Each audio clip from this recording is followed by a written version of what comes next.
నిజంగా మీ గుండెల్లో పెట్టుకున్న అభిమానం కంటే కూడా నేను పదవులుగా నేను చూడను. కాకపోతే ఈ పదవి ఉన్నది చాలా మందితో కూర్చొని సామరస్యపూర్వకంగా ఎలా పరిష్కారం చేయాలి అన్నదే నా తపన. సో నేనేం చెప్పానంటే, ముఖ్యంగా నేను చెప్పింది ఏంటంటే, అసలు ఎంత పొల్యూషన్ జరుగుతుంది ఆ ఆడిట్ని ఒకసారి చేయమని చెప్పాం. ఆడిట్ చేద్దాం, అసలు ఎంత కాలుష్యం ఉందనేది చెప్తే అందరూ అడిగారు. జగన్మోహన్ గారు మొత్తం సంఘాల నాయకులందరితో మాట్లాడి, అక్కడ ఉన్న యువతతో కూడా మాట్లాడి, ఈరోజు దాదాపు 100 మంది పైగా వచ్చారు. వాళ్ళందరితో మాట్లాడి మీ ప్రతినిధులుగా మేము అడిగింది ఏంటంటే, జగన్మోహన్ గారు, కలెక్టర్ గారు, కనీసం మాకు 100 days టైం ఉంటే దీని మీద యాక్షన్ ప్లాన్ చేద్దామని ఒకసారి, అంటే ఎలా చేద్దాం దీనికి సంబంధించి. ఎందుకంటే మీరు బోట్లు దెబ్బతినకూడదు, మీకు మీ వేటకి ఇబ్బంది పడకూడదని దీనికి ఏం చేయాలంటే ఒక ప్రాపర్ యాక్షన్ ప్లాన్, ఒక 100 రోజుల సమయం అని అడిగాం. సో మిమ్మల్ని కూడా నేను ప్రతిపాదిస్తుంది, మిమ్మల్ని అభ్యర్థిస్తుంది, మీ అందరినీ వేడుకుంటుంది. మాకు కనీసం ఒక 100 రోజుల సమయం కనుక మీరు ఇస్తే దీనికి ఒక రోడ్ మ్యాప్, ఒక ప్లాన్ క్రియేట్ చేసి మీ ముందు పెట్టి, మీ అందరి అనుమతితోటే మనకి ఉపాధి అవకాశాలు ఉంటూనే మనకి కాలుష్యాన్ని ఎలా నివారించాలి అన్న దాని మీద నా ప్రణాళికకి నాకు కనీసం ఒక 100 రోజుల సమయం కావాలి. ఆ 100 రోజుల సమయాన్ని మిమ్మల్ని ఇమ్మని నేను ఆర్థించడానికే నేను ఈరోజు మీ ముందుకు వచ్చాను. నాకు ఒక 3 నెలల నుంచి 100 రోజుల సమయం కావాలి. సో మీరు ఆ 100 రోజుల్లోపు నేను ఒక రోడ్ మ్యాప్, ఒక పరిష్కార మార్గం, అవసరమైతే దీన్ని క్యాబినెట్లో మాట్లాడతాం, లేదంటే అసెంబ్లీలో కూడా మాట్లాడి మీకు న్యాయం జరిగేలాగా నేను ముందుకు తీసుకెళ్తాను. మీ అందరికీ నేను మనస్ఫూర్తిగా మీకు తెలియజేసుకున్నాను. సో నాకు 3 నెలల సమయం మిమ్మల్ని, ఇది ప్రజాస్వామ్యం, నేను 4 గోడల మధ్య కూర్చొని నేను అడగట్లా. నాకు ఒక 100 రోజుల సమయం కావాలి. ఏం చేద్దాం చెప్పండి, అవునా కాదా? 100 రోజులు సమయం ఇస్తున్నారా? నాకు ఇస్తున్నారా? 100 రోజుల సమయం ఇస్తున్నారా లేదా నాకు చెప్పాలి. అలా కుదరదు నాకు. ఎందుకు చెప్తా, మీరు 100 రోజుల సమయం ఇవ్వకపోతే, మీరు 100 రోజుల సమయం ప్రాక్టికల్గా మీరు ఆలోచించండి. 100 రోజుల సమయం ఇవ్వకపోతే, ఎందుకంటే రాత్రికి రాత్రి పొల్యూషన్ ఏం జరుగుతుందో మనం ఆడిట్ చేయడానికి కూడా చాలా టైం పడుతుంది. ఆడిట్ చేసిన తర్వాత వ్యర్థాలు ఉన్నాయి అంటే వీళ్ళకి ఎందువల్ల వ్యర్థాలను విడుదల చేస్తున్నారు.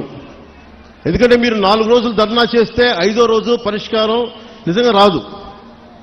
ఎందుకంటే దీని వెనక చాలా ఉన్నాయి. పరిశ్రమలు మనం ఇచ్చింది కాదు, వైసీపీ నాయకులు ఇచ్చింది. వైసీపీ నాయకులు ఇచ్చిన పరిశ్రమలు మన కూటమి ప్రభుత్వం వచ్చిన తర్వాత వచ్చిన పరిశ్రమలు కాదు. సో అందుకని అలా అని చెప్పి వాళ్ళలాగా భయపెట్టి, పారిశ్రామికవేత్తలను భయపెట్టి పారిపోతే అది దేశపరంగా ఇంకోలాంటి సంకేతాలు వెళ్తాయి, అదో ఇంకో సమస్య ప్రారంభమవుద్ది. సో మేము ఆలోచిస్తుంది వయా మీడియాగా మధ్యలో పొల్యూషన్ రాకుండా, మన మత్స్య సంపద చనిపోకుండా ఎలాంటి పరిష్కారం వెతకాలి. అలాగే ఓఎన్జీసీ వాళ్ళు మనకి కొంత కాంపెన్సేషన్ పే చేస్తూ ఉన్నారు, ప్రతి నెలకైనా అడుగుతూ ఉన్నారు. అది మేము పెట్టే ప్రతిపాదన కలెక్టర్ గారితో, సంబంధిత మంత్రివర్గంతో మేము అడుగుతుంది. ఈ ఎక్కడైతే ఎఫెక్ట్ అవుతా ఉన్నారో వాళ్ళకి సంబంధించి ఆ పరిశ్రమలు కానీ పారిశ్రామిక యాజమాన్యంతో మాట్లాడి వాళ్ళు ఎంతవరకు చేయగలరు, ఒకళ్ళు కాంపెన్సేషన్ ఇవ్వగలరా, నెలకి ఇవ్వగలరా, లేదంటే 1 time సెటిల్మెంట్ చేయగలరా, ఇవన్నీ మాట్లాడాల్సిన అవసరం ఉంది, మాట్లాడాల్సిన పరిస్థితి ఉంది. అది మీకు అంటే ఇవన్నీ చేయడానికి నాకు కనీసం ఒక 3 నెలలు సమయం కావాలి. 3 నెలల సమయం తర్వాత ఖచ్చితంగా ఒక పరిష్కార మార్గానికి తీసుకొచ్చి, ఇది ఎందుకంటే పిఠాపురం మోడల్, ఈ పొల్యూషన్ మోడల్ రాష్ట్రం అంతా అప్పీల్ అవుతుంది, అప్లై చేయాల్సిన పరిస్థితులు వస్తూ ఉన్నాయి. ఎందుకంటే పరిశ్రమలు రావాలి. ఉదాహరణకి మీకు భీమవరం దగ్గర ఆక్వా పార్క్ ఉంది. ఆక్వా పార్క్ పెడితే ఏం జరిగింది, అక్కడ కూర్చోబెట్టి రాత్రి గొడవలైనవి.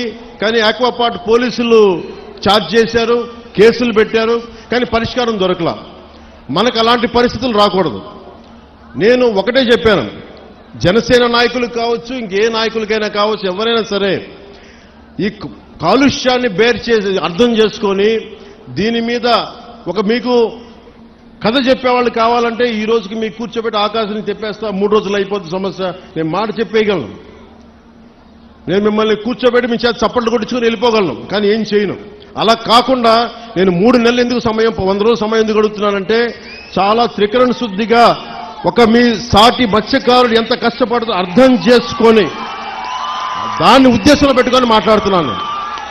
అందుకని నాకు మీకు ఒకటి చెప్తున్నా, నిజం కురచా బొంకు పొడవ అంటారు. అంటే అబద్ధం చెప్పడానికి ఇంత చెప్తాం, అసలు మీకు మేమేం చేయగలం అని చెప్పట్లా. నిజం మీకు చేస్తానని చెప్తున్నా. మీకేం చెప్పా, మీకు నిలబడతానంటే నిలబడతా. మీకు రోడ్డు ఇక్కడ ఉప్పాడ ప్రొటెక్షన్ వాళ్ళు చేస్తారంటే చేస్తాం. దాన్ని కూర్చోబెట్టి మీరు రేపు నుంచి ప్రతి గంటకి ఏమైంది డేటా అంటే అలా కుదరదు. మీకు నా టర్మ్లో, నా టెన్యూర్లో మీకు చేసి పెడతాను. ఉప్పాడ ప్రొటెక్షన్ వాల్ వచ్చి తీరుతుంది. అలాగే అది నేను మన అమిత్ షా గారితో, మోడీ గారితో మాట్లాడుకుని తెప్పించగలను. ఇది చాలా మంది సంబంధించిన వ్యక్తులు, పారిశ్రామికవేత్తలు. దీనికి ఎందుకు 100 రోజులు అడుగుతున్నా చెప్తా మీకు. అన్ని నా చేతుల్లో లేవు. ఇండస్ట్రీస్ మినిస్టర్తో మాట్లాడాలి, ఫిషరీస్ మినిస్టర్తో మాట్లాడాలి, అలాగే కూర్చోబెట్టి మనకి ఏవైతే ఈ షిప్పింగ్ ఇండస్ట్రీ వాళ్ళతో మాట్లాడాలి. అలాగే మనం కూర్చోబెట్టి వాళ్ళు అడుగుతుంది ఇంకోటి ఏంటంటే, మాకు ఎంత డ్యామేజ్ జరుగుతుంది, వాస్తవాలు, దీని పొల్యూషన్ కంట్రోల్ బోర్డుతో కూర్చోవాలి. ఇవన్నీ కూర్చొని చేసే వరకు అందుకు నాకు ఒక చాలా కలెక్టర్ గారు కూడా మీకు షణ్మోహన్ గారు తెలుసు పాపం ఎంత కష్టపడి చేస్తూ ఉన్నారు మనందరి కోసం, పిఠాపురం అభివృద్ధి కోసం. మన పాడా యాక్ట్ మన చేశాం, మనకి డెవలప్మెంట్ బోర్డు పెట్టాం పిఠాపురంకి. ఇన్ని సంవత్సరాలు ఎప్పుడు జరగల. అందుకని మీరు నా మీద నమ్మకం ఉంచి మీరు రోడ్ల మీదకి వచ్చి మీరు గొడవలు చేస్తే నేను వస్తా. మీరు తిడితే నేను పడతా. మీరు మీ ఇంట్లో కుటుంబ సభ్యుని కాదు ఇంకెవరిని తిడతారు, బయట ఉండి తిట్టరు కదా. నేను ఎమ్మెల్యే అంటే కూర్చోబెట్టి నేనేదో కిరీటాలు పెట్టుకుని నేనేం లేను. మీరు మాట పడితే భుజాల మీదకి ఎత్తుకున్నప్పుడు నా భుజం మీద దెబ్బ కొడితే నేను భరిస్తాను. ఎందుకంటే మీరు నా కుటుంబం. మీ చేత తిట్లు తింటాం ఇవన్నీ నాకు అవసరమా లేదా నేను ఆలోచించట్లా. నాకు మన మత్స్యకారులంటే ప్రేమ కనుక నేను మాట్లాడుతున్నాను. మన సోదరులంటే ప్రేమ నాకు. కానీ మన జీవనోపాధి దెబ్బ తినకూడదు. జీవనోపాధి ఈ సమతుల్యత కోసం కూటమి ప్రభుత్వం ఒక ఉన్నత స్థాయి కమిటీని కూడా ఏర్పాటు చేసింది. అందుకే నాకు ఆ సమయం ఇవ్వాలని మీకు మనస్ఫూర్తిగా కోరుకుంటూ,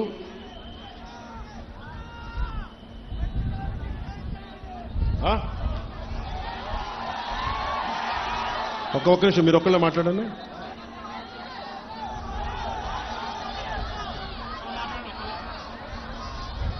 మీరు చెప్పండి. మీరే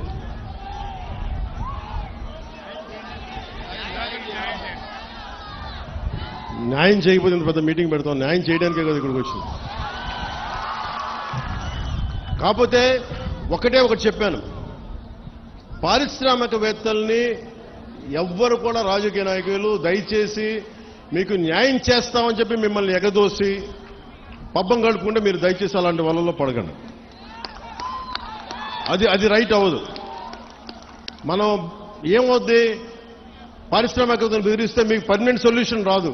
మీ అందరికీ తల 10,000 25,000 పడేసి నాయకుల కింద ఇచ్చేసి చేతులు దులుపుకుని వెళ్ళిపోతాను. నేను అలాంటి చేయడానికి రాలా. అలాంటి నేను చేయను.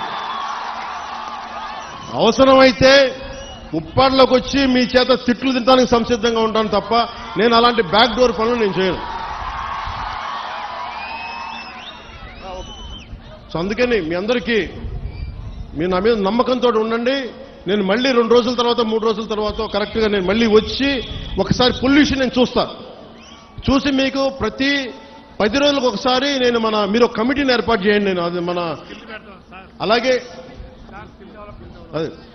మత్స్య పరిశ్రమల్లో కూడా స్కిల్ డెవలప్మెంట్ గురించి ఒకటి మాట్లాడమని చెప్పాను. ఉపాధి అవకాశాలు ఇవన్నీ కూడా నేను మాట్లాడతాను. కాకపోతే ఇది ప్రిలిమినరీ మీటింగ్, మొదటి మీటింగ్ ఇది. నేను ఇక్కడికి వచ్చింది మీరు భయపడకండి. మీ సమస్యని సంపూర్ణంగా అర్థం చేసుకున్నాం. ఒక డిప్యూటీ సీఎంగా కాదు, ఎమ్మెల్యేగా కాదు, మీలో ఒకటిగా నేను ఉన్నాను అని చెప్పడానికి వచ్చాను ఇక్కడికి. అందుకని 3 రోజుల తర్వాత వచ్చి మీకు time to time deputy CM పేషీ నుంచి మీకు మీడియా దగ్గర నుంచి మన నాయకుల దగ్గర, కూటమి నాయకుల దగ్గర నుంచి అందరి తరఫున మీకు తెలియజేస్తాం. ఏమాత్రం మీకు కోపం ఉన్నా తాపం ఉన్నా మీరు దెబ్బలు తినడానికో మీ చేత తిట్లు తినడానికి నేను సంసిద్ధంగా ఉన్నాను. నేను ఎక్కడికి పారిపోను, ఇక్కడే ఉంటాను. ఇది మన నేల, ఇది మన ఊరిది, మనం ఎక్కడికి పారిపో, ఇక్కడే ఉంటాం. సో మనస్ఫూర్తిగా మీ అందరికీ ఈ భరోసాతోటి మీరు నాకు ఒక 3 నెలలు సమయం ఇవ్వండి. మళ్ళీ 10 రోజులు, ఇంకొక 2-3 రోజుల తర్వాత మళ్ళీ వచ్చి మొత్తం తిరుగుతాను తెలియజేసుకుంటూ సెలవు తీసుకున్నాను. జై జనసేన, జై హింద్.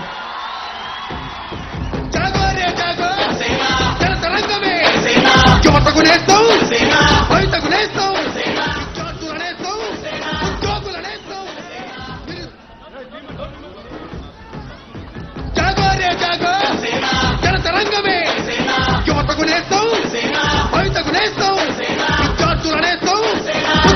కనీసం